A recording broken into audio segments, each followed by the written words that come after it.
Welcome to Howard's Opinion, the premier destination for incisive analysis and thought-provoking commentary on the world of sports. I'm your host, Howard, and I'm delighted to have you join me today as we delve into the latest developments from the National Football League. Speaking of which, the NFL has been abuzz with activity at its recent league meetings, where team owners, coaches, and general managers gathered to discuss and vote on a slew of potential rule changes.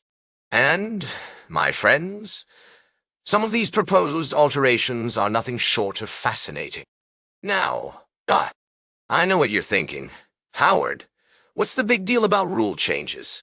Well, let me tell you, these tweaks can have a profound impact on the game itself, influencing everything from player safety to competitive balance.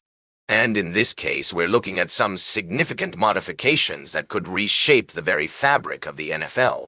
First and foremost, the league has decided to make permanent the dynamic kickoff rule, which was introduced on a trial basis last season.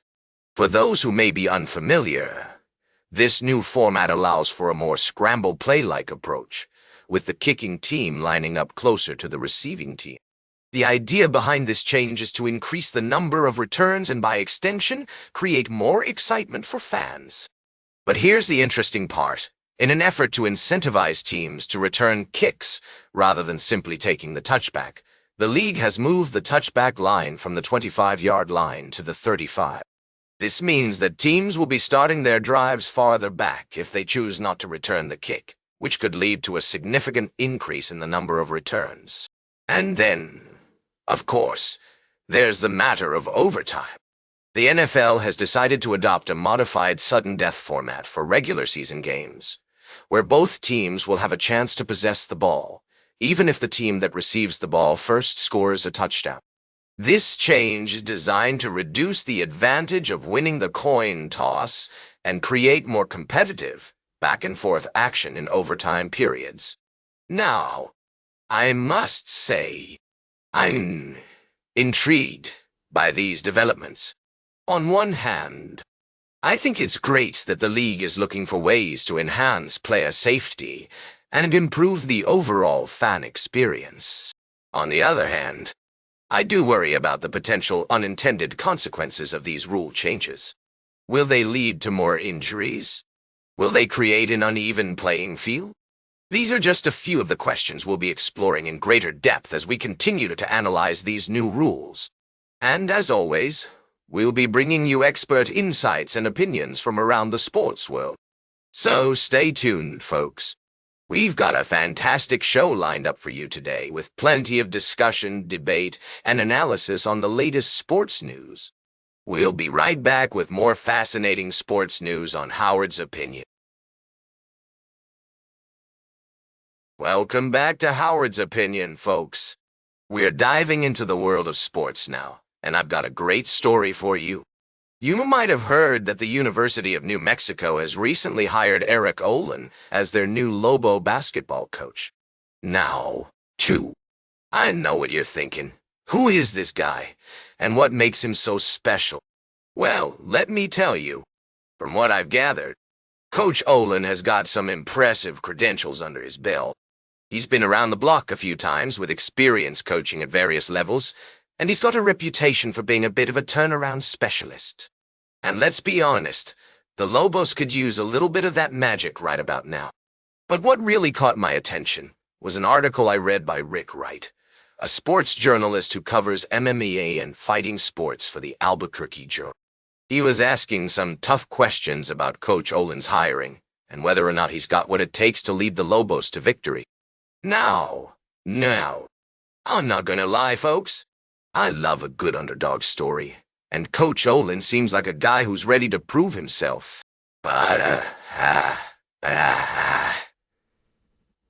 at the same time, I've got to wonder, is he the right fit for this team?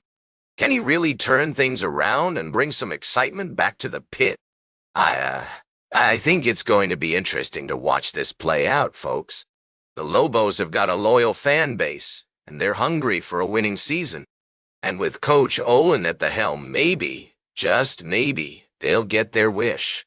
We'll be keeping an eye on this story as it develops, and we'll bring you updates as more information becomes available. But for now, it's looking like things are about to get pretty interesting in Lobo land. Stay tuned for our final story of the day, right here on Howard's Opinion. Welcome back to Howard's Opinion, folks. We're wrapping up today's show with a discussion about the latest developments in the NFL. It seems like the tush-push ban vote has been tabled until May, and teams are weighing their options. The Green Bay Packers had proposed a ban, gaining support from 16 teams, but it looks like we'll have to wait a bit longer to see how this plays out. Now, I found it interesting that some coaches like Buffalo's Sean McDermott are citing health concerns as a reason to ban the tush-push. On the other hand, you have coaches like New York Jets' Eric Olen, who's taking a more pragmatic approach, saying his job is to stop the play. I think that's a great attitude to have, and it highlights the complexities of this issue. The Washington Commanders in particular seem to be watching this situation closely. With their 29th pick in the upcoming draft, they're keeping all options open, including potentially trading down. General Manager Adam Peters has done a great job of building a strong team, and I think they're in a good position to make some smart moves. As we look ahead to the rest of the offseason, it's clear that there are still many storylines to follow. From the tush-push debate to the Commanders' draft strategy, there's no shortage of excitement in the NFL right now. That's all for today's Howard's Opinion. Remember to like, share, and subscribe. And until next time, these are some of my humble thoughts.